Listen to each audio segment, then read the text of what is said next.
Okay, let's go, kiddos. You want to take your bike? Hey, maybe put some boots on. The grass is kind of long. You can take your bike though. Rowan, you want to put some different shoes on? Okay, so we are going to be acquiring some additional land, about another 4 or 5 acres right behind us.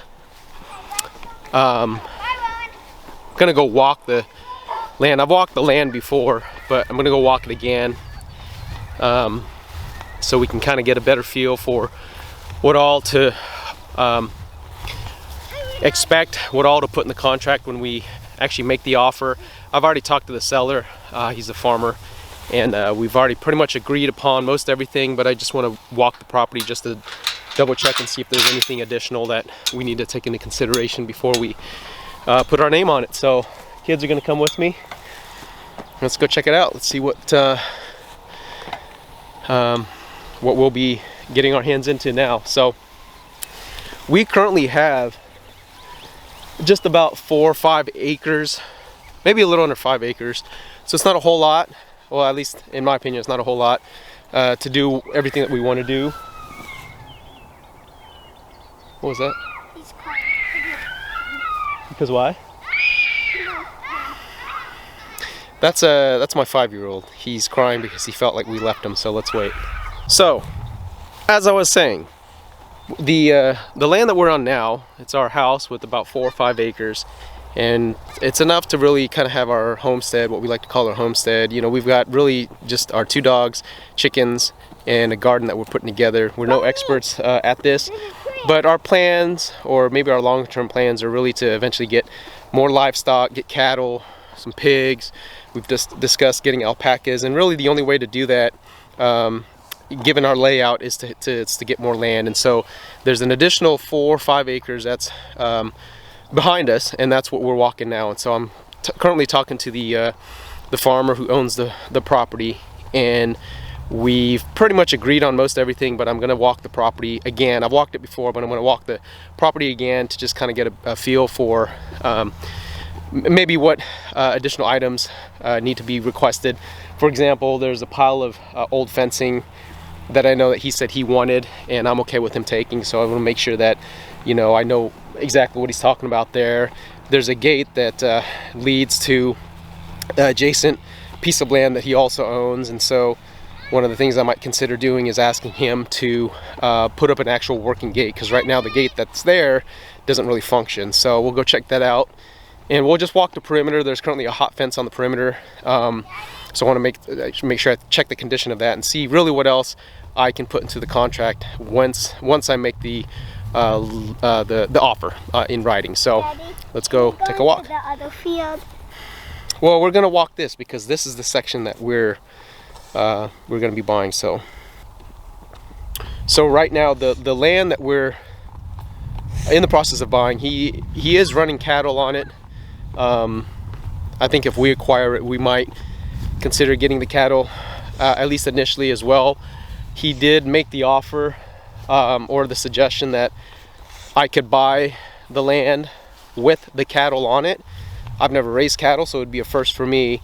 And in my mind, I was, when I wanted to raise some cattle, what I was thinking is I would start with, 1 or 2 head, but he currently has 9 cattle, they're all heifers, on the property, and he said that he part of the deal was we could try to work it out so that he would leave all 9 cattle with the property. 9, I think, on 4 or 5 acres is probably a little bit more than I think ideal if I didn't want to have to supplement feed. But I guess if you think about just jumping into the business, that would be a prime way to just jump right into the business, because he knows I want to get into raising cattle someday. So might be a good opportunity for me to do it, and I think I might be able to capture a good deal doing it that way. So this right here is the pond. It's about a half acre pond, maybe.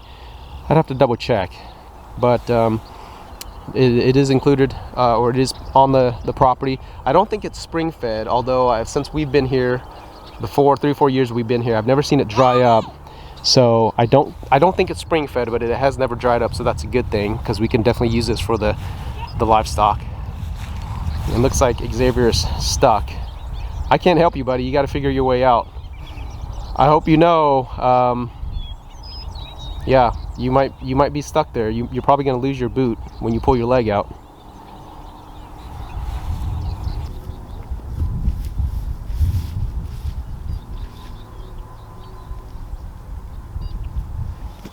See that? I told you you're going to lose your boots.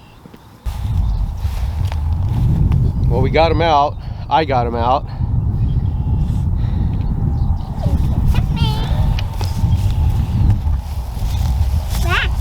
Here are the cattle, our neighbors, as we like to call them.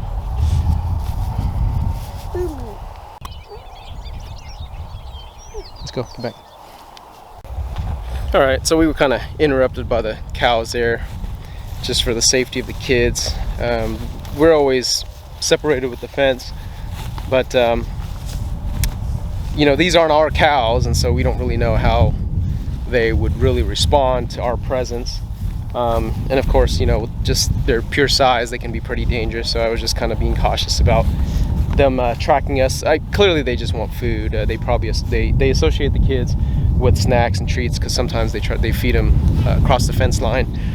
But anyways, so right now we're walking a different section, section that's kind of cornered off with hot wire. Following us. Cornered off with some hot wire. This is an area I know that the farmer had planted. He planted something for the cattle. I don't know exactly what, but it's pretty much just grass field. So so if we were to get all 9 cows, I mean, we'd be okay. I think we'd be okay. But like I said, I think my concern would be having to supplement feed, because they could probably clean up this grass in a good amount of time. So yeah, so here's the barn structure. Pretty aged. Wife isn't a fan of it. I actually don't mind it. It's a pretty solid structure. I mean, the corrugated metal would need to be replaced, but the frame itself, just the way it's built, with wood posts, it surprisingly is still pretty stable. So from a safety perspective, I think we could stabilize some of the framing, but for the most part, it's I've gone up there and try to push those posts around, and they're still pretty solid. So I think it'd still be okay to use, at least for livestock. The cows still try to go in there occasionally, but farmers got it fenced off, so they don't really go in there. But this would be an area where if we did have livestock or cows, once we get that cleaned up, we'd certainly open it up for them, and that'd be a little shelter for them from the weather. Because currently there are no little trees or any areas for shelter out the rest of the land, so that would be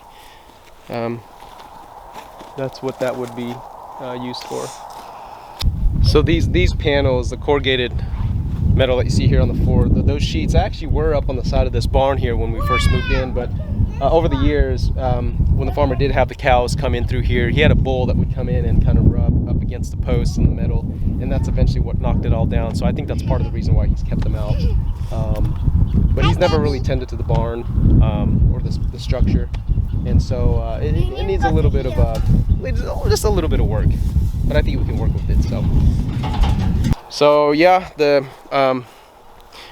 purchase is most likely going to happen. We had an opportunity to pick up the land here maybe a year, 2 years ago, and we kind of just missed that opportunity. It's a long story, but anyhow, the opportunity came up again. It was presented to me, so this time we just kind of jumped on it, because I sort of feel like, well, if we're going to stay here for a while, at least potentially make this a forever home, then this will obviously give us a little bit more space to do what we wanted. Woodland Acres is hopefully one day going to turn into an active working farm. We're obviously very new to this, but we're excited at the prospect of being able to have more land to do what we want, to maybe someday have people come on by and tour the space, and kind of just see an operation, a small farm, go from ground up. So this will hopefully help us move in the right direction. So.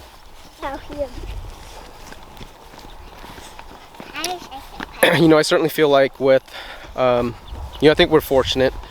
You know, I know I mentioned saying that, you know, the 4 or 5 acres that we're on is not a lot, but obviously you put that into perspective. You put that, you know, when you speak relative to what, you know, other people have. I know a lot of people aspire to have, you know, just 1 acre or half an acre, you know, depending where you live.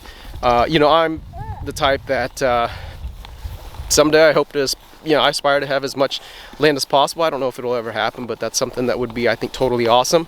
I'm all for just preserving land for what I think it's really meant for, and you know, I just think there's just too much development, and that's really part of the reason why, well, we also wanted to get this additional land, was not only for our farm, but also because the land that's on the outside perimeter, that's actually in the process of essentially getting primed for development someday.